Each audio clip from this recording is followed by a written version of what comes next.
तो आज हम आपको पाठ्य पुस्तक सरयू के पद्य भाग में संकलित कवि कबीर जी के दोहे पढ़ाएंगे।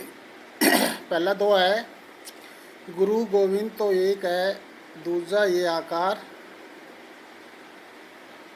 आपा मेट जीवित मरे तो पावे करतार। व्याख्या करते समय सबसे पहले लिखेंगे प्रसंग।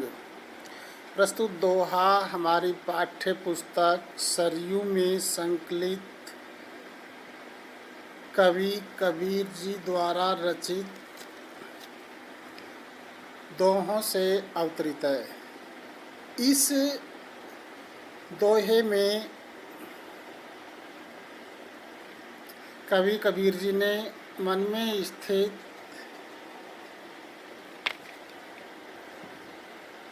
अहंकार भाव को त्यागने का संदेश दिया है। व्याख्या।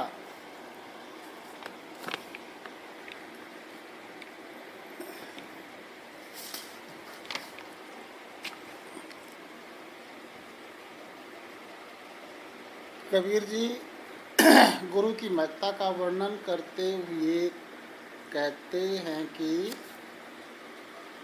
गुरु और ईश्वर में कोई अंतर नहीं है।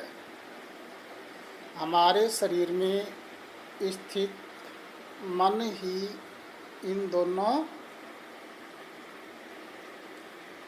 में अंतर करता है। जब हम अपने अहंकार का त्याग करके शरीर का मोह का परित्याग करेंगे, तभी हमें ईश्वर की प्राप्ति संभव है। विशेष कवि ने गुरु की महानता का वर्णन किया है। नंबर 2, सदुक्कड़ी भाषा या खिचड़ी भाषा प्रयुक्त हुई है। नंबर 3, उपदेशात्मक शैली प्रयुक्त हुई है। नंबर 4, दोहा छंद प्रयुक्त हुआ है। 5, अनुप्रास अलंकार की सुंदर व्यंजना हुई है। तो ये विशेष की बातें लिखेंगे। दूसरा दोहा है, ज्ञान प्रकाशा गुरु मिला, सो जिनी बिसरी जाए, जब गोविंद कृपा करी तब गुरु मिलिया आई। फिर इसकी व्याख्या करते समय वही बातें। पहले प्रसंग। प्रस्तुत दोहा हमारी पाठ्य पुस्तक सरयू में संकलित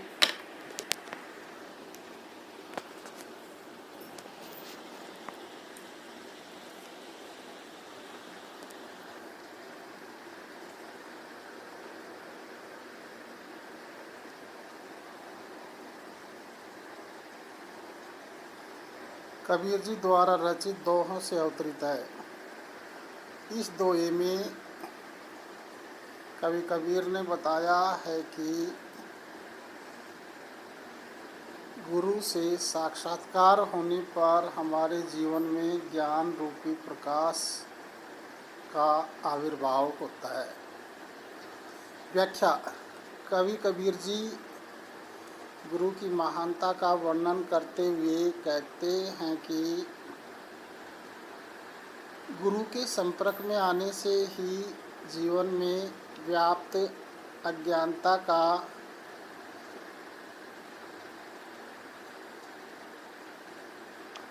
अंधकार लुप्त हो सकता है तथा ज्ञान का प्रकाश फैलता है। इस कारण गुरु को बुलाया नहीं जा सकता। जब हमारे ऊपर भगवान की असीम कृपा होती है, तभी हमें सद्गुरु की प्राप्ति संभव है। विशेष भगवान की कृपा से ही सद्गुरु की प्राप्ति होती है। नंबर 2, शिष्य के मन में व्याप्त अज्ञानता का अंधकार तभी मिट सकता है जब हमें सद्गुरु की प्राप्ति हो जाए। नंबर 3, दोहा छंद प्रयुक्त हुआ है। नंबर 4, सदुक्कड़ी भाषा का प्रयोग हुआ है। नंबर 5, अनुप्रास और रूपक अलंकार प्रयुक्त हुआ है।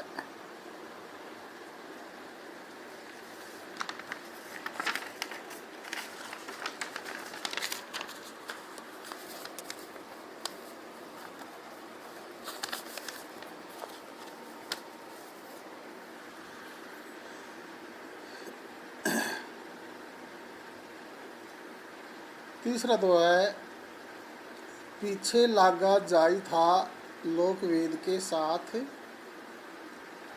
आगे थे सतगुर मिला दीपक दिया हाथ।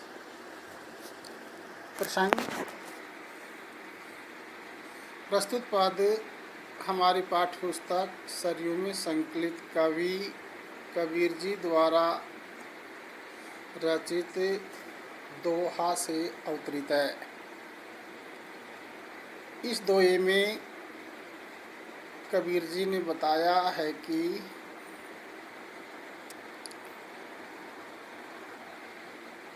लौकिक रीति रिवाजों का मैं अनुयायी था,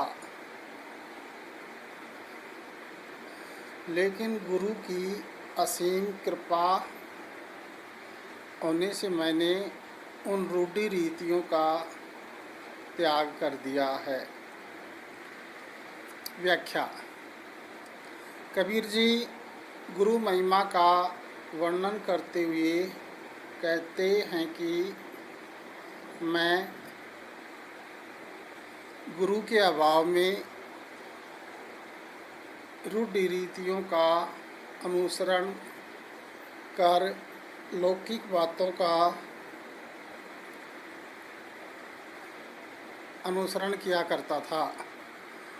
मेरे जीवन में अंधकार छाया हुआ था,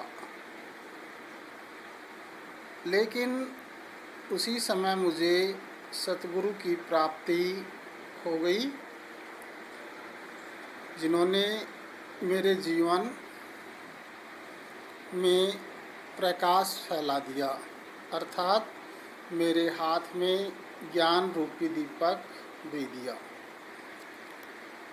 विशेष, कवि ने गुरु की महिमा का वर्णन किया है।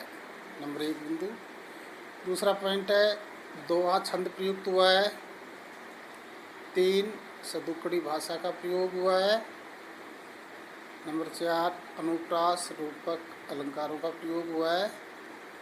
और नंबर 5, उपदेशात्मक शैली प्रयुक्त हुई है। तो ये थे कबीर जी के दोहे। अब गृह कार्य के लिए कुछ प्रश्न। नंबर 1, पठित दोहों के आधार पर गुरु के महत्व का वर्णन अपने शब्दों में कीजिए। नंबर 2, कबीर जी किस काल के प्रतिनिधि कवि माने जाते हैं। नंबर 3, कबीर जी के अनुसार सद्गुरु की प्राप्ति कैसे संभव हो सकती है। और नंबर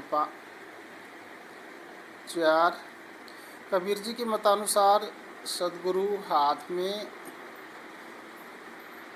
किस प्रकार का दीपक